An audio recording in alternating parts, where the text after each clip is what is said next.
Қызыл жұлдыз Марс. Сіздер қызыл жұлдыз Марс туралы естулеріңіз бар ма? Ендеше мен сіздерге айтып берейін. Қазақтың бағзы замандағы есепшілері шетсіз-шексіз аспан әлемін, жұлдызды кеңістікті бақылай жүріп, жер шарына жақын тұрған қызыл қан жұлдызды көреді.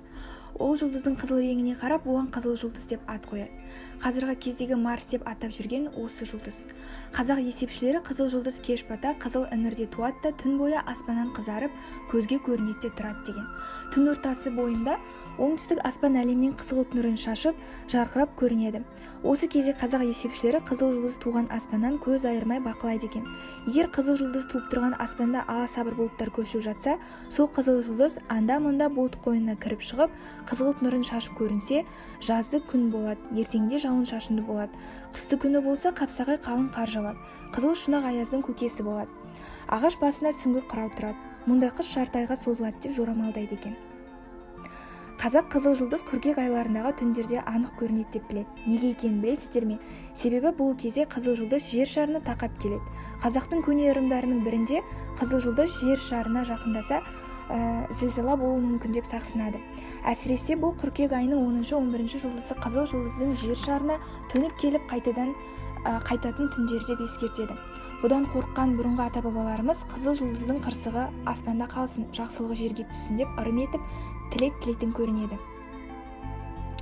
Тіпті кейбіреулері ақсарбас атап сойып кемтар мүгедек, кейде кембағал адамдарға садақа берген деседі.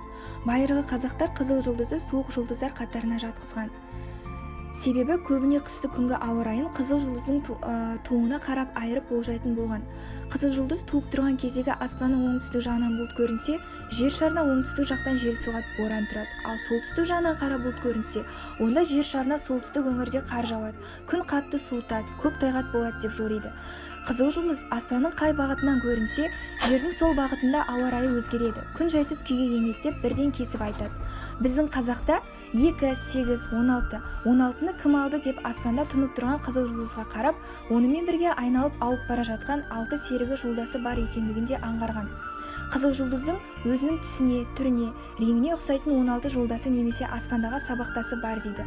Олардың реңі де қызғылт тартып алыс аспаннан елегізген сәулесімен әзер-әзер көзге түседі. Олар үлкен қызыл жұлдызды бағып, қоршап, қолдап, айналасын бағып бірге айналып жүреді. Оларды күз айларының ашық аспанды түндерінде ғана көруге болады. Қызыл жұлдыздың 16 серігі оның 6 нөкеріндей, қорғаушысындай болып күн батыстан туады. Аспан жұлдыздарының тәулік айналасына қарсы жүреді де, күн шығыстан барып күн жарығына батады. Соған қарап қазіргі есепшілер қарсы бағытта жұлдыз немесе кері жұлдыз деп атаған. Кейде жаман ырымға балап қорқатыны да осыдан екен. Өйткені қазақ халқы ылғи да оң бағытта жақсы ырымға балайды. Біздің қазақта екі көзі қызыл жұлдыздай қызарып кетіпті. Көзің қып-қызыл қан басып тұр деген сөз бар. Бұл ашуланған қан қысымы жоғарылап ауырған, не жынданған адамдарға қарата қолданылатын сөз. Қызыл жұлдыздың кері айналысын жақтырмай жағымсыз ұғымға пайдаланған.